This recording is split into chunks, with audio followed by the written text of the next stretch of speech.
Hello guys, very warm welcome to all of you. आज हम economics पढ़ेंगे। Economics का पहला चैप्टर बहुत टफ लगता है सबको, मैक्सिमम को, मुझे भी लगता था।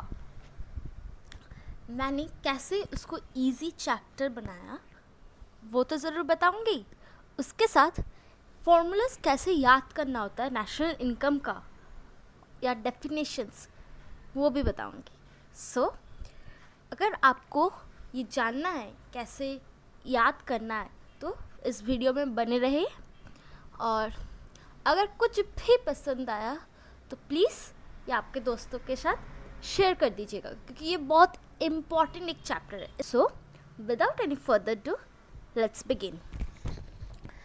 पहले मैं सिंपल जो हम लोग को फॉर्मूला बताया जाता है नेशनल इनकम का वो लिखते हैं, ठीक है। आपको ये फॉर्मूलाज आपको शायद से आता ही होगा। ग्रॉस इक्वल्स टू, पहला सबसे इजी वाला, gross equals to net plus depreciation. Market price equals to factor cost plus net indirect tax, NIT। याद आ रहा है ना। और एक तो आपने सुना होगा, 3 बेसिक फार्मूलाज होते हैं हम लोग के नेशनल इनकम में। ये तीनों हैं: नेशनल इनकम,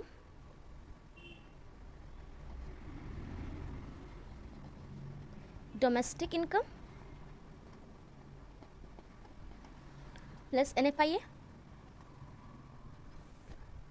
ये तीनों तो बेसिक फार्मूलाज हो गए।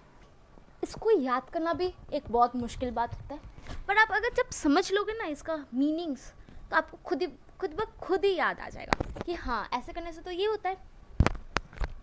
पहला वाला समझते हैं, ठीक है। नेट और gross equals to net plus depreciation.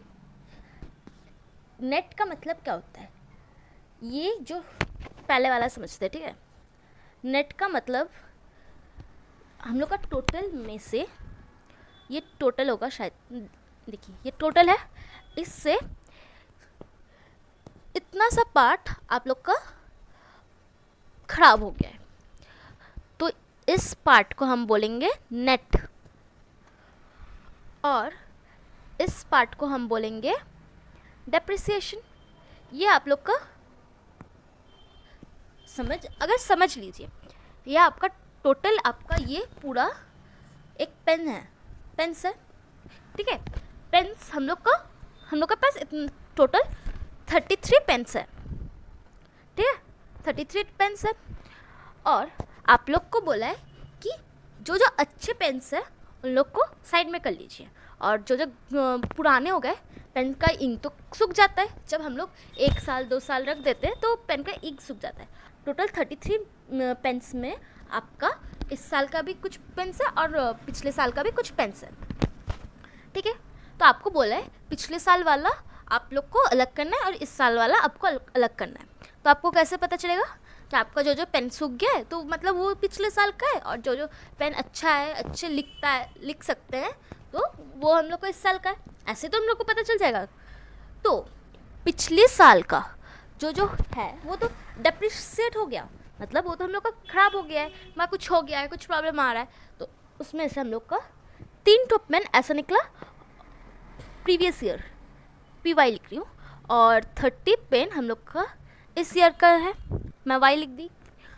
तो ये 3 आप लोग का डेप्रिसिएशन है, ये डेप्रिसिएशन है।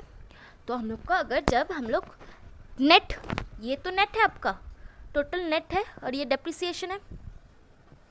तो आप लोग ऐसे याद रखना कि अगर मेरे पास नेट इतना है और डेप्रिसिएशन इतना है तो ऑफकोर्स ग्रॉस निकालना। ये 33 आपका ग्रॉस है, टोटल। ग्रॉस का मतलब होता है टोटल।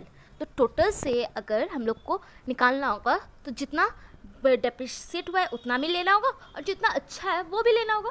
तो ऐसे हम लोग का याद रखना है। तो ऐसे भी हो सकता है कि हम लोग को बोला है कि नेट निकालो, तो नेट निकालने के लिए हम लोग क्या किए, 33 से हम लोग तो 3 माइनस कर दिए, -3 किए तभी तो 30 आया, नहीं तो हम लोग को 33 से 3 नहीं माइनस करेंगे, प्लस करेंगे तो हम लोग को दुगना आ जाएगा, कि नहीं हम लोग को एक्स्ट्रा आ जाएगा। एक्स्ट्रा तो हम लोग के पास नहीं है, तो हम लोग को तो माइनस ही करना होगा नेट निकालने के लिए। सो सेम ऐसे नेट निकालने के लिए भी आप लोग को ग्रॉस माइनस डेप्रिसिएशन, आपको ये अगर याद नहीं रह रहा है, ये फॉर्मूला आपको याद नहीं रहा तो आप ये वाला याद कर लिए ऐसा। फिर यहाँ पे अगर नेट आ गया, net equals to gross minus depreciation होगा, तो आप ग्रॉस आप इजीली निकाल सकते हो मैथमेटिक्स के फॉर्मूले से। नेट ये वाला इस साइड ला दीजिए प्लस डेप्रिसिएशन को इस साइड कर दीजिए, और साइन चेंज होता है जब हम लोग का एक अमाउंट उस दूसरे इक्वल्स, जब हम लोग का एक अमाउंट इक्वल टू के अपोजिट में जाता है तब हम लोग का साइन भी चेंज होता है, तो प्लस माइनस हो गया प्लस। अब करते हैं ये market price equals to factor cost plus NIT, ये समझते हैं। NIT का मतलब क्या है, आपको शायद से ये समझ में नहीं आ रहा होगा। NIT है क्या, हम लोग तो NIT सुने नहीं।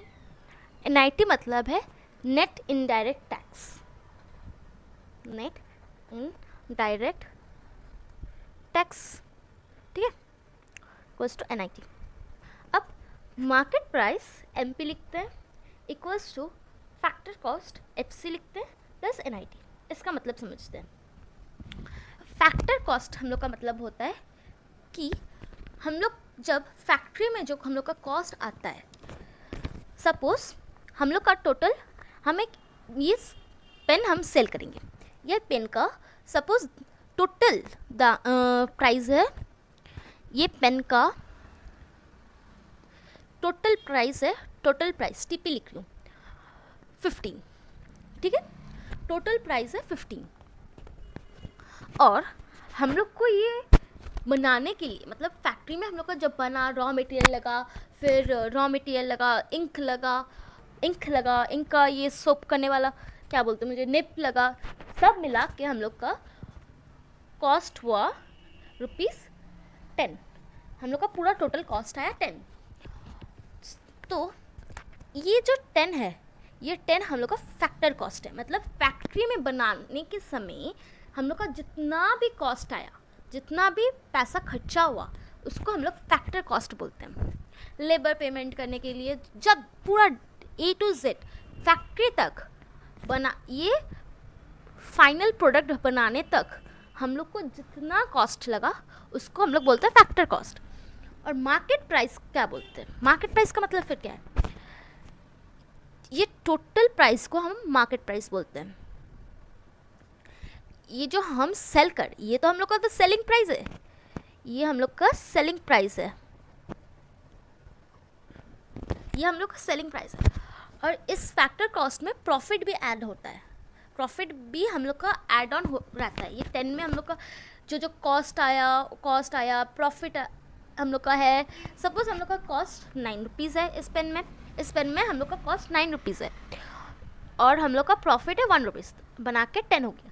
ये जो हम लोग के तक जो खर्चा हुआ हम लोग का प्रॉफिट, ऑब्वियसली एक बिजनेस चल रहा है तो प्रॉफिट के बिना तो बिजनेस नहीं चलेगा, हम लोग का तो प्रॉफिट भी चाहिए। ये सब फैक्टर कॉस्ट है, ठीक है। मार्केट प्राइस 15 है, 10 फैक्टर कॉस्ट है, तो 5 क्या है, ये 5 अमाउंट है क्या, ये भी तो समझना ज़रूरी है। ये हम लोग का टैक्स, हम लोग को जो टैक्स देना पड़ता है, हर चीज़ के लिए हम लोग को गवर्नमेंट को एक टैक्स देना पड़ता है, उसको एक ये सब इनडायरेक्ट डायरेक्ट टैक्स हम लोग का इनकम टैक्स हो गया, ये सब डायरेक्ट टैक्स है, क्योंकि ये हम लोग को देना ही पड़ेगा। अगर कोई इनकम कर रहा है तो उसको देना ही पड़ेगा एट एनी कॉस्ट। पर हम लोग का GST हो गया, खरीदने वाला GST वाला, वो इनडायरेक्ट टैक्स है। क्यों, ये हम लोग तो अगर हम लोग नहीं खरीदेंगे तो हम लोग को देना ही नहीं पड़ेगा टैक्स, ये हम लोग का इनडायरेक्ट टैक्स है। ये हम लोग का इनडायरेक्ट टैक्स है, ये 5 रुपीज़ हम लोग को गवर्नमेंट को देना पड़ेगा, ये 5 रुपीज़ हम लोग को ये गवर्नमेंट को देना पड़ेगा, इसलिए ये इनडायरेक्ट टैक्स। अब मार्केट प्राइस आपको बोला है निकालने के लिए, तो ये आपको तो फैक्ट्री वाला कॉस्ट करना है, आपको बोल दिया कि मार्केट प्राइस आप निकालो। कैसे निकालोगे, एक कॉमन सी बात है, आप फैक्ट्री वाला कॉस्ट ऐड करोगे, टोटल कॉस्ट एक ऐड करोगे, और उसके साथ जो टैक्स लग रहा है वो ऐड करोगे। वो ऐड करने के बाद जितना आ रहा है वो तो हम लोग बेचेंगे, क्योंकि हम लोग को तो ऑब्वियसली हम लोग के पॉकेट से तो और नहीं देंगे टैक्स जो खरीदने वाला है, तो हम लोग को तो लॉस होगा। हम लोग प्रॉफिट ही 1 रुपया कर रहे हैं, और अगर टैक्स हम लोग 5 रुपीज़ दे देंगे तो हम लोग को तो लॉस होगा, है ना। तो ऑब्वियसली हम लोग तो बिजनेस के लिए, सबके लिए तो और टैक्स नहीं दे सकते। हाँ, जान पहचान है तो आपको जब देखना, आपको मार्केट प्राइस से आपको थोड़ा बहुत पैसा कम कर रहा है, या प्राइस जो लिखा हुआ है उससे कम कर रहा है, तब समझना आपका टैक्स वो दुकानदार दे रहा है, आप नहीं दे रहे। इसलिए ऑब्वियसली एक बिजनेसमैन तो अपना प्रॉफिट समझेगा, तो आपको तो वो टैक्स देना पड़ेगा, क्योंकि आप यूज़ करोगे, आप खरीद रहे हो। तो इसलिए फैक्टर कॉस्ट ये आपका 10 हो गया, और NIT नेट इनडायरेक्ट टैक्स हो गया 5। और नेट इनडायरेक्ट टैक्स क्यों है, नेट क्यों बोला है, क्योंकि एक NIT का एक फॉर्मूला है आपका, ये भी याद रखना। NIT का इनडायरेक्ट टैक्स, जो डायरेक्ट टैक्स का मतलब आपको अभी समझाई, माइनस सब्सिडी। सब्सिडीज का मतलब क्या है, एनी आइडिया? जिसको पता है अभी जाके कमेंट सेक्शन में लिख के बताओ कि सब्सिडी का मतलब क्या है, और जिसको नहीं पता है तो सुनो। सब्सिडी, गवर्नमेंट हम लोग को एक पैसा देते हैं, इनडायरेक्टली एक पैसा मिलता है हम लोग को गवर्नमेंट से। आप लोग के पापा मम्मी या गार्डियन जो है उनसे पूछना कि जब एक हम लोग गैस सिलेंडर लेते हैं ना, तो गवर्नमेंट हम लोग को छोटा सा एक सब्सिडी, ठीक है, समझ में आया? तो मार्केट प्राइस होता है फैक्टर कॉस्ट प्लस जो टैक्स लग रहा है हम लोग को, वो ऐड करने से हम लोग को मार्केट प्राइस आ गया। समझ में आया? अब चलो समझते हैं national income equals to domestic income plus NFIA। NI equals to DI plus NFIA। अब मैं एक छोटा सा एग्जांपल ले रही हूँ। एक फैमिली है, उसमें 2 लोग हैं। सपोज पकड़ लेते हैं एक फैमिली है, उसमें 3 लोग हैं, ठीक है। मम्मी, पापा और उसका बेटा जो है चिंटू, जिसका भी नाम हो चिंटू। अगर यहाँ पे कोई चिंटू देख रहे तो प्लीज़ बुरा मत मानना, मैं से जस्ट एग्जाम्पल ले रही हूँ, ठीक है। मम्मी, पापा, चिंटू। यहाँ पे चिंटू कमाता है, चिंटू एक कमाता है, ठीक है। हर दिन वो 10 रुपया कमाता है। पापा भी कमाते हैं, हर दिन 20 रुपया कमाते हैं, ठीक है। और मम्मी भी हाउसवाइफ नहीं है, वो भी कमाती है, वो भी हम लोग 15 रुपये कमाती है, ठीक है। अब ये जो सिंगल है 15, 20, 10, ये डोमेस्टिक इनकम है, ठीक है, डोमेस्टिक इनकम है। इन लोग को ऐड करने से प्लस करते हैं, 15 + 20 + 10 30, 45 फैमिली 1 का इनकम है, ठीक है। ये हम फैमिली 1 पकड़ते हैं।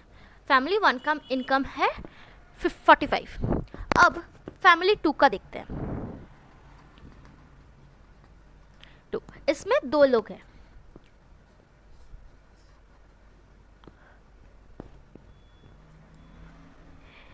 A और B दोनों हैं।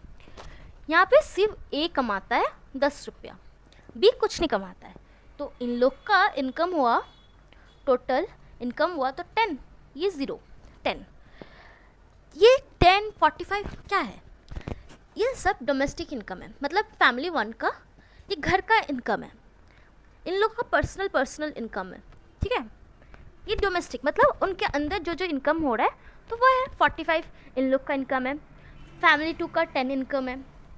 जब ये 10 और 45 ऐड हो जाएगा 55 होगा, ये वाला नेशनल इनकम है। मतलब ये फैमिली 2 और फैमिली 1 एक कंट्री है। सपोज फैमिली 1 और फैमिली 2 एक कंट्री है। जब कंट्री का इनकम होगा तब ये तो ऐड होगा। ये 55 फैमिली कंट्री का इनकम है, ठीक है। और ये 10 डोमेस्टिक, डोमेस्टिक मतलब अपने घर में जो इनकम होता है वो होता है। पर अगर ये तो समझ में आया कि नेशनल और डोमेस्टिक क्या होता है। घर के अंदर, घर में जो जो इनकम हो रहा है, ये 45-10 ये डोमेस्टिक इनकम है। और ये टोटल इनकम, पूरा दोनों फैमिली का टोटल इनकम निकालने से, कंट्री का टोटल इनकम करने से 55 है जो नेशनल इनकम है। अब सपोज एक फैमिली 3 भी है, यहाँ पे फैमिली 3 है, ये दोनों कंट्री के रेसिडेंट्स है, कंट्री के रेसिडेंट्स है, कंट्री में रहते हैं, ठीक है।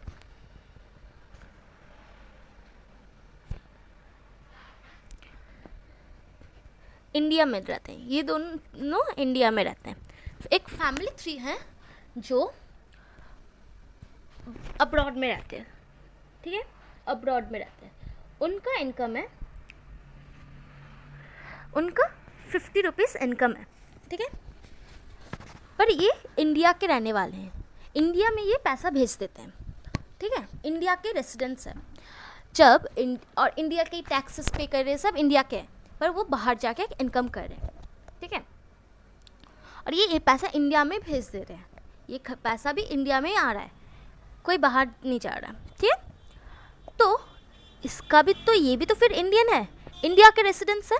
ये जैसे इंडिया, हाँ भले ही इंडिया में नहीं है, इंडिया से इनकम नहीं करे, पर तो इंडिया के तो रेसिडेंट्स है, इंडिया में के टैक्स पे करे, इंडिया के एक नॉर्मल इंसान है। ये जैसे इंडिया में रह रहे, पर ये इंडिया में नहीं रह रहे, ये भी रेसिडेंस है, ये भी रेसिडेंस है, ये भी रेसिडेंस। तो 50, तो इसका भी हम लोग को नेशनल इनकम में ऐड करना होगा। 55 से 50 + 55 होगा, क्योंकि ये भी तो इंडिया के रहने वाले हैं, ये भी तो डोमेस्टिक इनकम है। पर ये जैसे डोमेस्टिक इनकम है, क्योंकि ये इंडिया में इनकम कर रहे हैं और ये इंडिया में इनकम नहीं कर रहे हैं, इसलिए आपका ये NFIA, net factor income from abroad, net factor income जो हम लोग को इनकम हो रहा है अब्रॉड से, ये 50 ये NFIA। और नेशनल इनकम में तो ऑब्वियसली इंडिया के ही तो है ना, तो 50 + 55 करने से आपका आता है 105। एक्चुअली आपका ये NI है और ये 55 आपका डोमेस्टिक इनकम है। तब मैं आपको समझाने के लिए कि कैसे नेशनल इनकम कैलकुलेट होता है, इसलिए मैं तब आपको ये नेशनल इनकम बताया, क्योंकि तब मैं ये फैमिली 2 और फैमिली 1 को एक कंट्री समझी थी। अब मैं जब फैमिली 3 एक इंक्लूड की और ये total family 1, family 2 and family 3 जब एक कंट्री बनी और ये जब अब्रॉड से पैसा ला रहा है इंडिया में और इंडिया का ही रेसिडेंस है, तब ये 50 + 55 ऐड होगा। और इस केस में 55 डोमेस्टिक इनकम होगा, क्योंकि ये तो ऑब्वियसली डोमेस्टिक में हो रहा है ना, इसका तो ऐड ही नहीं हो रहा, तो इसलिए ये आपका डोमेस्टिक इनकम होगा। फैमिली 2 और फैमिली 1 का जो इनकम आ रहा है ये आपका डोमेस्टिक इनकम है, और ये NFI है। नेशनल इनकम जब कैलकुलेट होता है पूरा दुनिया का नहीं होता, अपनी कंट्री में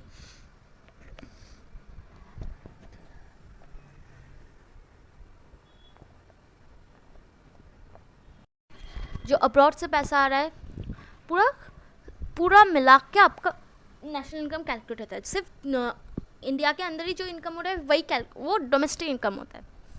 सो आपका फॉर्मूला हो गया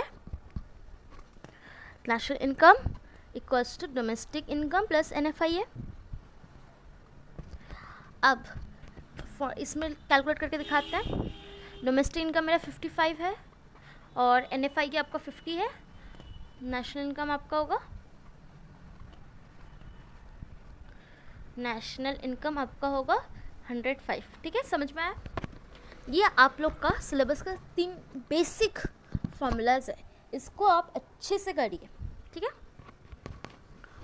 और NFIA का भी एक फॉर्मूला है, वो भी देख लीजिए। NFIA factor income earned from abroad minus factor income paid abroad.